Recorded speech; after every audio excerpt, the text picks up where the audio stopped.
Ladies and gents, welcome to Next Level Radio. I am your host, Colby Wortman, and our mission is to tackle the biggest questions in strength and conditioning, business, investing, and everything in between. We bring to you the best people in every sector so that you, the listener, can benefit and learn from the best in the biz. Whether that is S&C or business, you can rest assured you're getting the best knowledge available. Having trained athletes for many, many years, we have tried every treadmill known to man. You name it, we've tried it. With these treadmills, there's always been a disconnect, something missing for our athletic performance, something that just does not correlate to athletic success on the field until we tried our TrueForm runners. TrueForm for over 10 years has been elevating the performance of pro athletes, college athletes, recreational runners, and everyday athletes alike. You can check out TrueForm treadmills at trueformrunner.com, and we thank TrueForm for being an exclusive sponsor of Next Level Radio. All right, it's time we all grow up a little bit. Ditch the pre-workout. It's not 2007 anymore, and it's nothing like Jacked 3D. Ditch the shaker. You're not 4 years old, and you don't need a bottle anymore. And get yourself the best dippable pre-workout on the market. Each pouch is patriotically packed with 300 milligrams of caffeine and vitamins because shaker bottles suck. Send It Sups is the on-the-go solution for athletes, LEOs, firefighters, door kickers, and everybody in between. Head over to senditsups.com to get the best dippable pre-workout on the market, and we thank Send It Sups for being a sponsor of Next Level Radio. Next Level Radio continues to grow because of our listeners and our sponsors.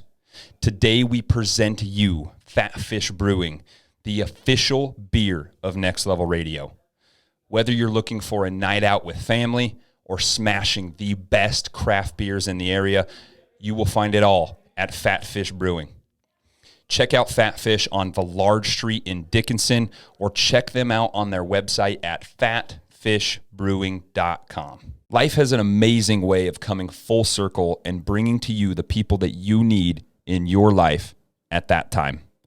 As a young whippersnapper, 4 monsters deep, just excited to tackle the day, I'm headed to my first strength and conditioning conference, and I hear about a company called Team Builder.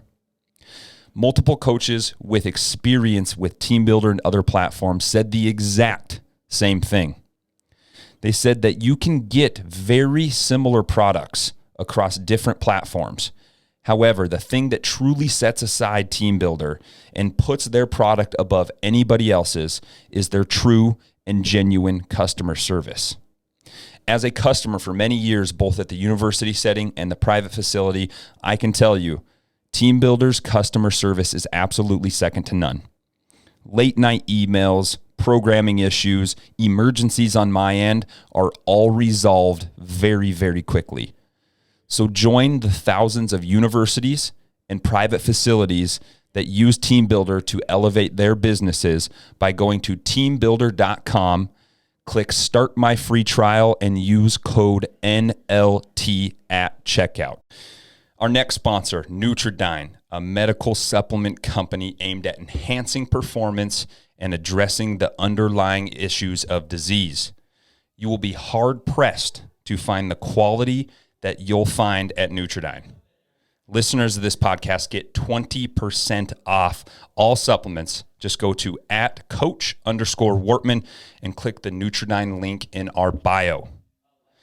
Keep up with us on Instagram @coach_Wortman, on our website, nl-training.com, or keep up with us on the next episode of Next Level Radio. Now sit back, relax, and take in the mind-melting knowledge of this episode. Welcome back, everybody. We are live on Next Level Radio, episode number 113. And today is a very, very special podcast.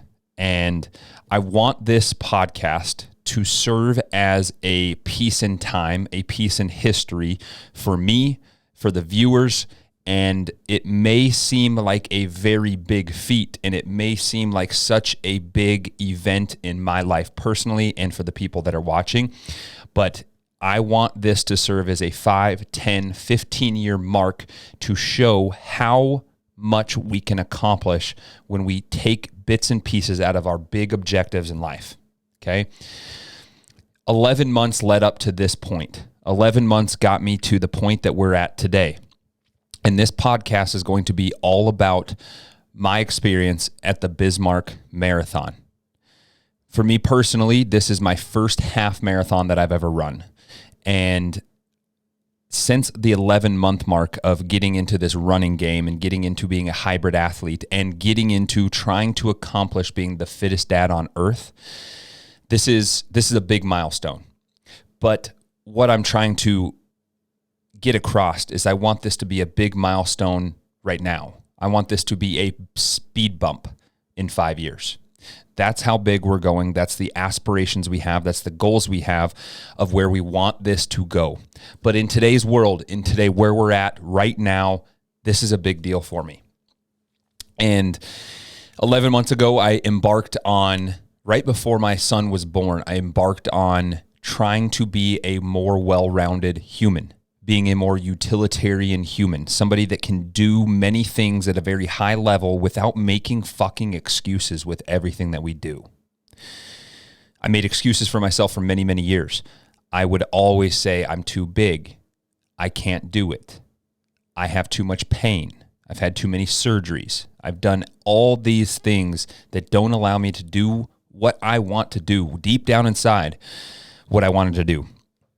And so this is going to be a timepiece at the 5-10 year mark when we post this back up.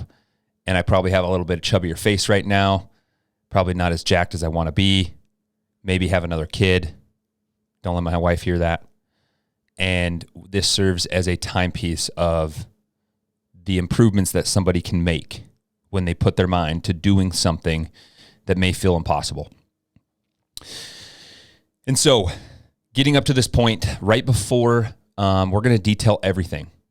The training leading up to, the pre-race, the nutrition, the recovery, the day of, during the race, after the race, the emotions, the experiences, and what the future holds. Leading up to this event, guys, I have literally fed into these limiting beliefs that I've had in my entire life. And it's been forever, right? And I was having a conversation with an athlete on our online program. And I told him, our life is continually stuck in a rut with these limiting beliefs that we place on ourselves without even knowing, okay? And let's just take this for example. I don't deserve that person.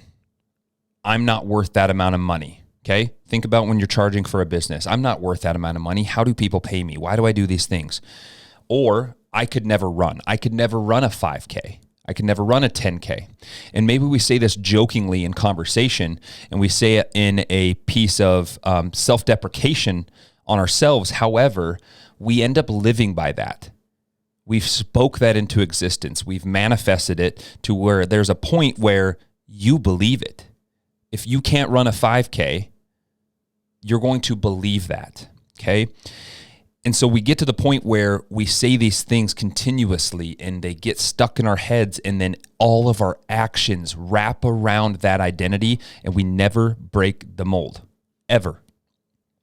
And that was a self-limiting belief that I put on myself that I didn't realize because I tucked it behind research. I tucked it behind optimal training. I tucked it behind all these facades that allowed me to look down upon the sport of running, or look down upon people that do it for enjoyment, or look down upon all these different things so that I could justify it to myself that maybe I don't need that. I shouldn't do that. And so I tucked it behind these facades, and I wasn't allowing myself the grace to be a white belt in something. So 11 months ago from today, 11 months ago, we decided to be a white belt. We decided to go out for everybody's first mile run. We think we can do much faster. We come out and we're running 10-minute miles, 11-minute miles, 15-minute miles. But from there, I decided to set my ego aside. From there, I decided to try to break the self-limiting beliefs that were in my head. And I think we got to a point where we did it. Fast forwarding from 11 months ago till now, if you would have told me that I was going to run 13.1 miles in under 2 hours, you must have been on the craziest drugs this world has to offer. It just wasn't a capable thought. It was an impossible thought in my head. Now, in 4 years, 5 years, even in my marathon is going to be in March. In March, I'm going to look back and say 13.1. That ain't nothing, right? And so we stack these wins on top of each other. We stack these miles. We stack this weight, and it's this progressive overload to the end goal. And we find ourselves looking like, what is the end? Is the end going to ever be good enough? Is it ever going to be good enough to where we can get there and be satisfied? And the answer is no. But it's how happy we can be along the journey. How happy can we be along the building blocks of our future? And that's where we're trying to be. 11 months ago, I ran a mile. 11 months later, I ran 13.1 in under 2 hours. And 6 months from now, I will embark on my very first marathon as somebody that is 215 pounds, can deadlift 700 pounds, and am attempting to set the best example for my son of being the fittest father, the fittest dad on earth. So the training leading up to was very cut and dry. And when I say cut and dry, this is 2-a-days for 11 months straight, obviously cycles in between. So we're hitting our running or our aerobic work, depending on how beat up the body was, in the mornings, and our strength training in the evenings.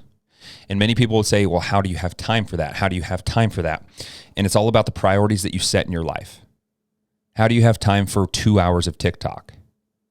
How do you have time for 4 coffee dates a week? How do you have time to sleep until 8 a.m.?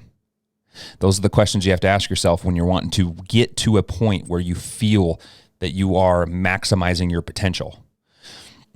And so what do you set your priorities on?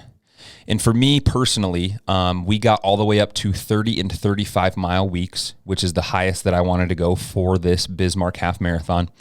And 90% of the time, we were hitting 3 runs a week. Depending on how the body feels, sometimes we would substitute 1 run for a salt bike, okay? Keep the impact low, keep the intensity high, keep the heart rate in aerobic zone, for me, 151 and above, up to like 158, and make sure that we're hitting the goals and the standards that we need so that we can keep the impact low, but still get the impacts that we want on the backside for our aerobic work. So you can think of strength training 4 to 5 times a week and running 3 times a week. That's exactly our plan. That's exactly how we ran it for this Bismarck half marathon. And I found out very quickly that when you're burning the candle at both ends, when you're doing 2-a-days, when you're really trying to get after it, recovery is of the utmost importance. You have to be dialed. You have to be dialed nutritionally. You have to be dialed recovery-wise. You have to be dialed sleep-wise. And I found my Achilles heel. My Achilles heel is sleep. Being a strength and conditioning coach, 4 a.m. is a normal day. And so if you're going to bed at 4, you need to be asleep by 8. And since I've owned this Garmin watch, I've owned 2 of them, and my data set goes back about 2 years. My average is 5:55, okay? It's not a great average. Deep sleep is still in a good zone, but you find out very quickly what your Achilles heel is, and mine was definitely sleep. So the training obviously was what I called fluid periodization. When you're feeling great, you go for it. When you're not, you go for it as much as you have in the tank, right? So very basically overall, call it strength training 5 days a week, running 3 days a week, and a long run on the weekends. So we're always hitting our 9, 10, 11, 12, all the way up to 15-mile runs on a Saturday or Sunday. That is the training that got me to the half marathon, okay? And the training that's going to get me to the marathon is going to be even more intense and going to be more grueling. But I wouldn't have been able to get to that marathon in March without this half marathon in September.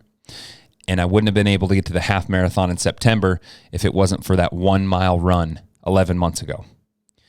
That's the blocks that we have to continue to stack daily to get to the shit that we want to accomplish. And so that training led us up to many races prior. We did the Matahe trail run. We did a Spartan race. We did the Muddy for a Cause race. We did Edward Schwartz 5K. We did the Stair Climb 5K, Stair Climb. We had quite a bit of races leading up to that. And those are just really accountability runs, right? We can use them as training runs. We can use them as tempo runs, or we can really use them as threshold runs, making sure that we're hitting the thresholds we need at the highest level for our work that week or weekend. So all that work came to, and it's Friday, the day before the half marathon. And at that point, the week leading up to the nutrition-wise, getting into that race is very particular, okay? I eat the same exact thing for breakfast every single day, and I eat a variation of the same exact thing every single night for dinner.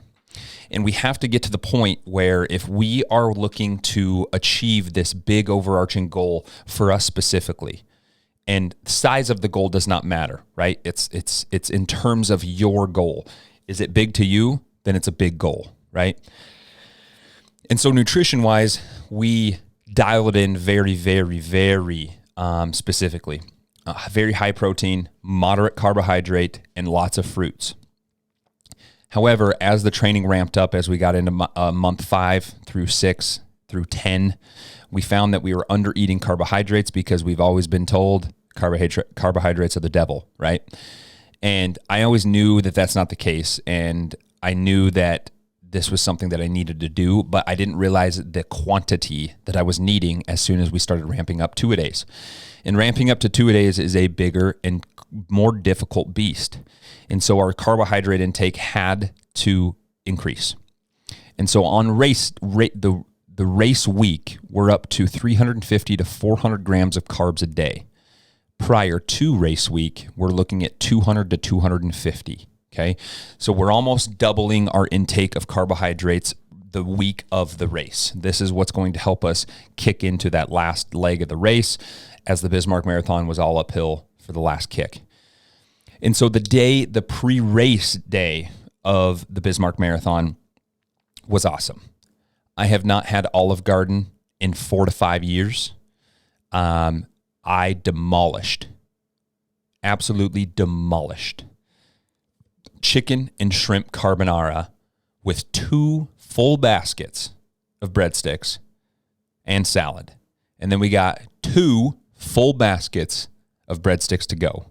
So after we actually hammer all that pasta and all that bread, jacking our carbohydrates way past 400, way past 450 for the day before the race, we then went to the hotel, hammered more breadsticks, hammered some steak, got into the ice bath, got into a heat bath, then stretched and went to bed.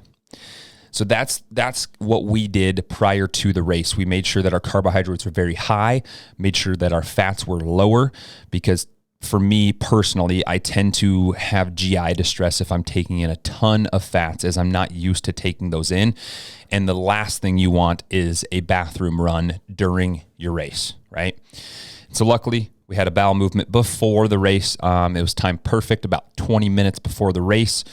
Got into that old porta potty, the old reliable old John, and got her done, right? And then recovery up to the race, pre-race. This is something that stayed constant throughout the entire training block. And I consider the whole 11 months my training block, right? You don't need 11 months to get up to a half marathon, right? But I needed 11 months to break stigma, to break my ego, to be a white belt, and to get to a point where I can feel comfortable doing that. So my training block is 11 months, but in all honesty, the running and the training strategically and was in a program the last 2 months, right? And so our pre-race recovery consisted of ice baths, heat baths, stretching, Normatec boots, cupping, massage therapy, and chiropractic care. That is the whole gamut of what we've been doing, because we were dealing with some lower back pain, still am, and we're getting to a point where we can be comfortable and not have that happen through addressing my weaknesses in my training. But that is what our pre-recovery looked like. And then the day of the race, guys, the fun stuff. This is where it gets fun. By the way, lemon habanero element, they're not selling it anymore. I got a couple. They're just bomb.com for a little bit of a change up, a little curveball. So the day of the race, I'm going to take you through the emotions, the smells, the experience, the people, the pain, the discomfort, everything that led into that race. So we pull up and it's 5:30 a.m. Mountain Time, 6:30 a.m. Central Time. Pull up, it's a brisk 40 degrees. My heart's pumping, but everything else is cold. I'm wearing my Leaf running shorts. And these shorts are hands down the best pair of running shorts that I've ever owned. And I'm telling you this right now. I've tried Tracksmith. I've tried Legends. I've tried Viore. I've tried Lululemon. I've tried Fabletics. I've tried them all. And for me personally, these are the only pair of shorts that I do not chafe in. These are the pair of shorts that fit my fat ass legs. These shorts are nothing to them. They're very, very light. You don't even feel like you have them on. They're a split short, and I got the Space Biscuit color pattern, and there is nothing like those Leaf running shorts. And I'm sorry if I am mispronouncing those that name, but I have purchased multiple pair and will continue to until maybe they throw your boy a sponsorship. But those running shorts were my game day shorts, right? There is nothing to them. They're super light, yet the fabric allows wicking with how bad that I sweat. I had sweat dripping from the brim of my actual hat while running, and that's a normal occurrence for me. And so those Leaf, I hope I'm saying it right. Those shorts have been my mainstay and will continue to be my mainstay because they are the best shorts that I have found over Viore, over Tracksmith, over Legends. They're the best short out there. And I have a pair of Tracksmith that run a close second. Really love them. The thing that Tracksmith has on Leaf is they have the zipper pocket on them, and that is super, super beneficial. However, I got a handheld water bottle for this race, a Nathan water bottle, and we shoved our phone in there, so we didn't need the zipper pocket, and we decided to go with the Leaf Space Biscuits. So if you guys are listening to this, Leaf, throw your boy a little bit of love. I will continue no matter if I'm sponsored or not sponsored, affiliated or not affiliated. I will continue singing your graces because I've never been in a nicer pair of running shorts, and I only have a couple pair. So kudos to you guys. You guys have done amazing. So we pull up, and I'm in a 3-inch inseam shorts. The quads are out. The glutes are out. The veins are out. And it's 40 degrees. And I am a Wyoming boy through and through. I live in North Dakota, some of the coldest climate in the world. And I'm still a big old wuss. I can't stand the cold. I don't do the cold. I played college football in the cold, and I don't do it, right? Everybody's like, oh, you grew up in these places. You should be used to it. You don't get used to it. You just put on more layers. And for me, I do not like performing in those type of conditions. And so I was doing a full frickin' warm-up, getting after it, sweatshirt on, and the 30 seconds before the race, took the sweatshirt off, threw it. Once we got through the miles, we ended at 70 degrees, but I had to get a sweat on because I am a big old wuss when it comes to the cold. And so I want you guys to check out the pictures that we had of this race. There's 500 people. This is a Boston Marathon qualifier, and it is a very cool experience. And I had a conversation, and this plays into our race day. Had a conversation with Cameron Clark. Cameron Clark is one of my online clients through the QF formula, and we focus on the major aspects of training, but the major aspects of just being a better human. Okay, this is not a coaching program. This is a coaching mentorship. This is a one-on-one walk you through, become a better human on the backside. Our end goal is that this is the last coaching mentorship / program that you ever have to do, right? Our end goal is that you learn the things you need to live a better life, not buy another training program, not buy another fad diet, not buy into another different coaching philosophy. Our goal is that you have the principles, the training, the nutrition, the supplementation, the habits, and the formation of your perfect day, so that this is the last coaching program that you have to do in your entire life. Because then you take what you learned, it is implemented into your life, your habits are set, and now you are a better person after the 8 weeks. And I was talking to him about doing the shit that you don't want to do. We all have a list in the back of our heads, or if you write down, we all have this list of doing the shit that you do not want to do. And for this person specifically, I told him, I need you to save your money, do these things. But this person wants to be an MMA fighter, right? And an MMA athlete.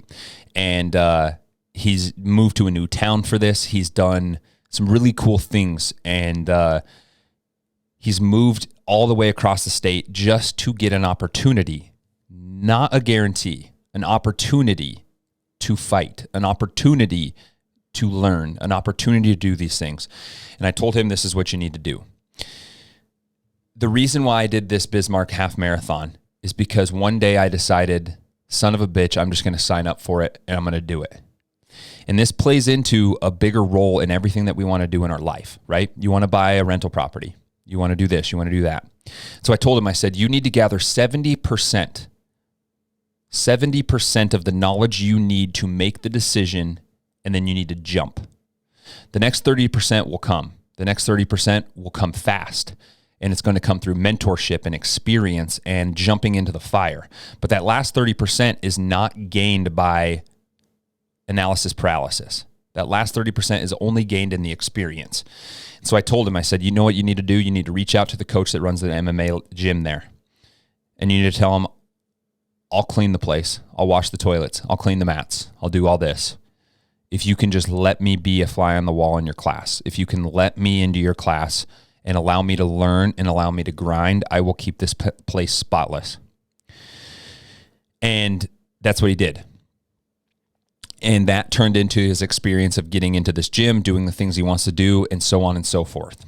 And so I bring that up because the only reason that I got to this race day is because one day I decided, fuck it. I'm signing up for it.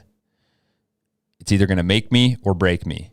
I either got to shit or get off the pot. You have to do the work because you're forced to. And I think in anything, guys, if we buy into these self-limiting beliefs, it won't allow us to click continue and submit and actually submit for the race and do the race or do the rental property or do the business. If we keep on continuing to get into those limiting beliefs, we're never going to make it anywhere. And so that's what got me to that race day, the brisk 40 degrees, the running shorts, the experience itself. And so if I had any words of encouragement, the thing that you've been putting on the back burner, hit continue. The thing that you've been worried about, do it. Sign up for it. The work will be done. Because as humans, and I tend to do this all the time, guys, I do this on a daily basis. And I'm not saying that just to say that. I do this on a daily basis. The things I need to know, I know I need to do for my business, I put them on the back burner. And so just do it. Just sign up for the race. Go 1 more mile. Just do the thing, and you will be happy that you did, because then you'll be on a podcast talking about race day of your first half marathon after running 1 mile 11 months ago. And so during the race, guys, I have a really cool story during this race, but the Bismarck Marathon was an awesome course. Started at the Capitol, ran down through into Mandan from the Memorial Bridge, which is a very cool bridge.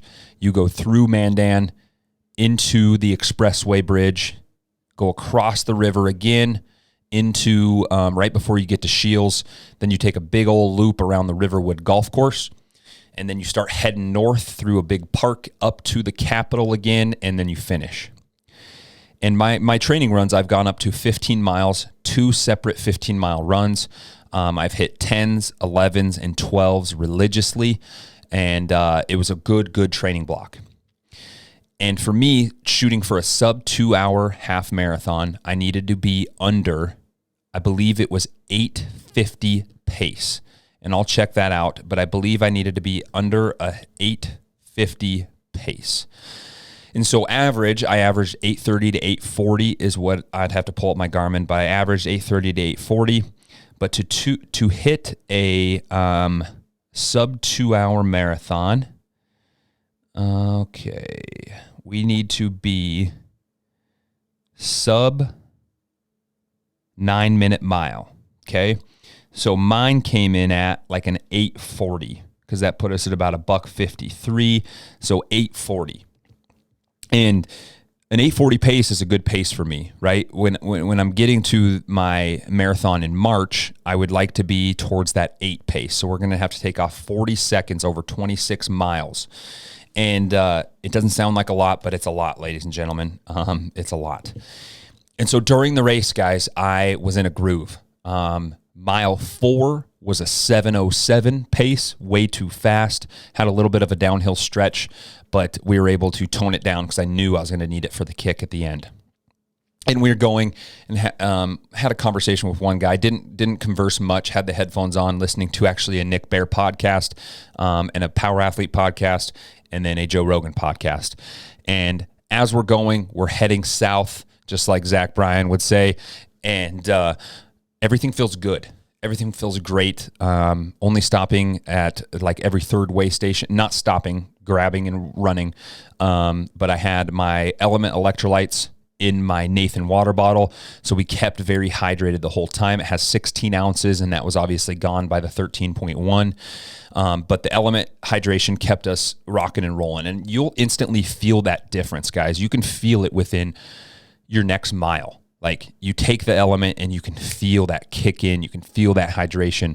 And then we got to mile like 7 and 8 and everything's still feeling good. We're still keeping pace, not stopping, and doing very well for me personally, right?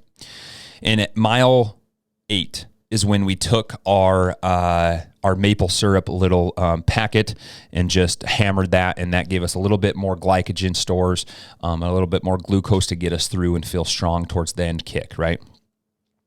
And then I remember this vividly, guys, and this course is amazing, but as we start getting into mile 9 and mile 10, we start this uphill ascent heading north up to the Capitol, and this is when things started to really start feeling it, right? You start getting in your physical body and you start feeling all the things that are coming at you. You start feeling your knees, your ankles, your low back, your hip flexors. And you start getting in your physical being and start really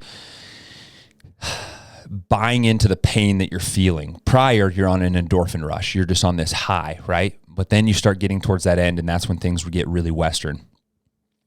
And I told this story very briefly on an Instagram post, but I really want to dive into the essence of this story. And I think, and I know that this can impact one person, just one person in anything that they're doing. And it would be a successful story. And I feel obligated that I got to talk about this. And so we get from mile 9 into mile 10 and 10 and a half, right? And that's when I really start to feel all these pains as we're going uphill. The hip flexors are having a harder time lifting the foot up. I'm starting to feel and hear the scrape of my foot as we're going through each impact and each stride. And I really start hyper-focusing on the pain that I'm feeling. And when you do that, that's when you go into your what's called your pain cave, and you really just start hyper-focusing on the shit that is hitting the fan. And going in from mile 10 and a half to 11, I remember it very, very vividly. And it was something that I've dealt with in my life in many different instances, whether it's college football, high school wrestling, marriage, business, whatever it is. And this voice in my head put the fucking loudspeaker on and started blaring, "You can't run a full marathon. There's no way you can run a full marathon. There's too much pain. There's too much stuff going on. You aren't strong enough. You aren't fast enough. You're too big." But the main commentary that this voice was saying is there is no physical way that you can run a full marathon. Because on my gamut of big goals is to run a full marathon, right? And I was seeing people that were ahead of me, and watching them and not feeling their pain. So you think that they're just doing it flawlessly when they're in the same amount of pain you are or worse, right? And as soon as it said, you can't run a full marathon, you can't run a full marathon, you can't run a full marathon, instantly, all I could feel was pain. All I could feel was the negative aspects that were going on in that moment, right? And you just hyper focus on it. And I knew, this is the big turning point. I knew if I didn't say anything at that moment to myself or do something to prove myself wrong, I knew that I would never attempt a full marathon. I would never attempt an Ironman. I would never attempt a Spartan Ultra. I would never attempt these things because this self-limiting belief told me during the most painful portion of my run that I couldn't do it.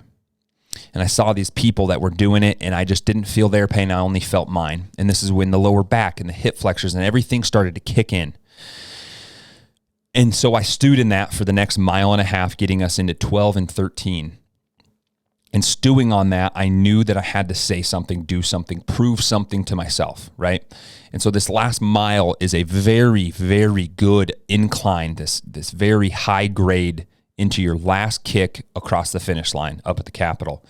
And people probably thought I was a psychopath, but I've learned over the years that if you do not address, demolish, set on fire, stomp out these self-limiting beliefs that are going in on our heads at all times, you will live your life the rest of your life like that. You will live those self-limiting beliefs out. And so I have my headphones blaring. I think I was on a Joe Rogan podcast at the time, and people probably thought I was crazy. I had a bunch of people like by me, in front of me, behind me, around me, and I yell out 3 separate times, I can run a full marathon. I can run a full marathon. I can run a full marathon. And these people are probably looking at my bib like, yo, dipshit, you have a half marathon bib on. You ain't running the full marathon. But they don't know what's going on in my head. They don't know what I'm feeling, the things that are being told to me through this voice, right? And during that point, as soon as I said that, I couldn't feel my pain anymore. I couldn't feel the physical pain. I couldn't feel the mental pain. All I could see was the finish line, right? And this last mile was my slowest mile. Even though at the very end you do that big run and you try to get as fast as you can across the finish line, that last 13.1 was my last mile, and it was the slowest I had because of the uphill kick. But what I did to prove to myself is I told myself, I'm not listening to anything, the bullshit that is going on in my head. I'm not listening to anything that's being told to me, right? I'm not going to run a half marathon tomorrow. I'm going to recover and lick my wounds and make sure that I'm ready to rock and roll for 2, 3, 4 weeks down the road. And so I did my last kick. I got across the finish line. The pain was real. The endorphins were high. The adrenaline is pumped. But I proved to myself at that point that I could push through the bullshit that is in my head and push through the self-limiting beliefs that suppress our actions every single day. And I finished the half marathon. And I proved to myself that no matter what, I'm going to attempt and I'm going to finish a full marathon at some point, right? That's something so profound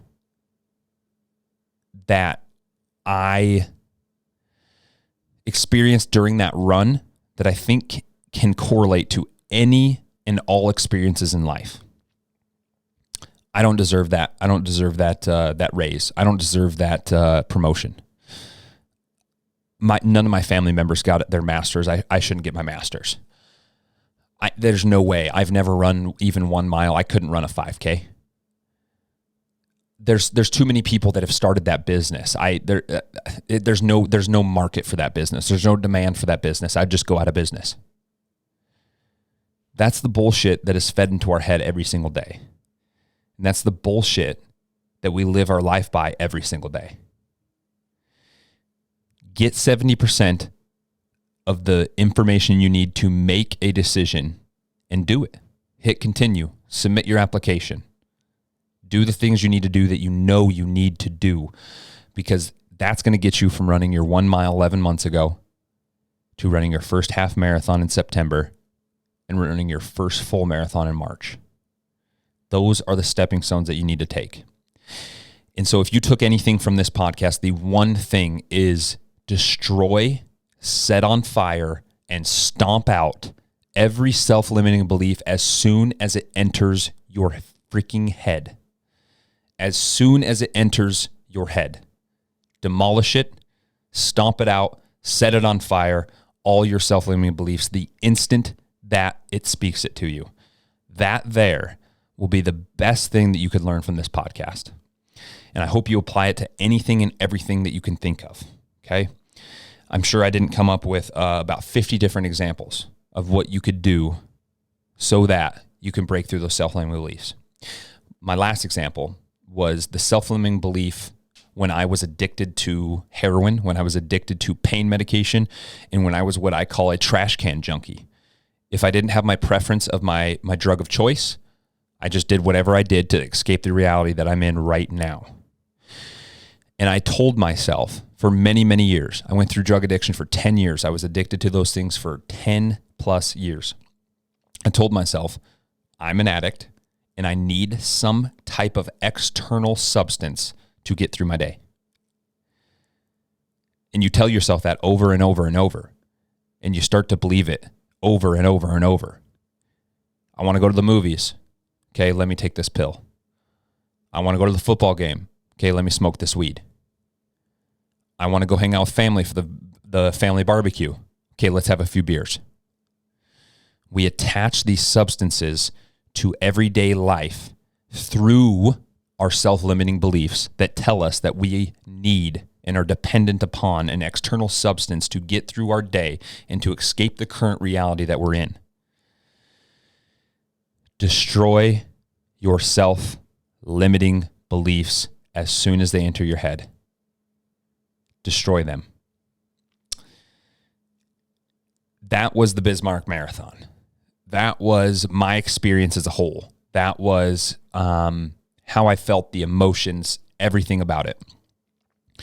The feeling you get after running one of those races, for me, it was surreal. It was this amazing feeling, but it's this stepping stone, right? Like, don't get me wrong, I enjoyed the moment and I enjoy everything about it, but it's just something to get me to the next thing, and then the next thing to get to the next thing, right? So destroy your self-limiting beliefs, sign up for the race, sign up for the job, sign up for the promotion, sign up for it, and the work will be done. The hay is in the barn. And so what does the future hold? As I said, the goal as of September 19th is to run a marathon in March. I ain't going to be qualifying for the Boston Marathon. I ain't going to be doing anything like that. I'm going to be completing the marathon at my best. And that is one of my big, big goals for 2024. I'm going to be running a marathon. And also on the agenda, the big overarching one is I'm going to be completing a Spartan Ultra. Spartan Ultras, I believe, are the 50K.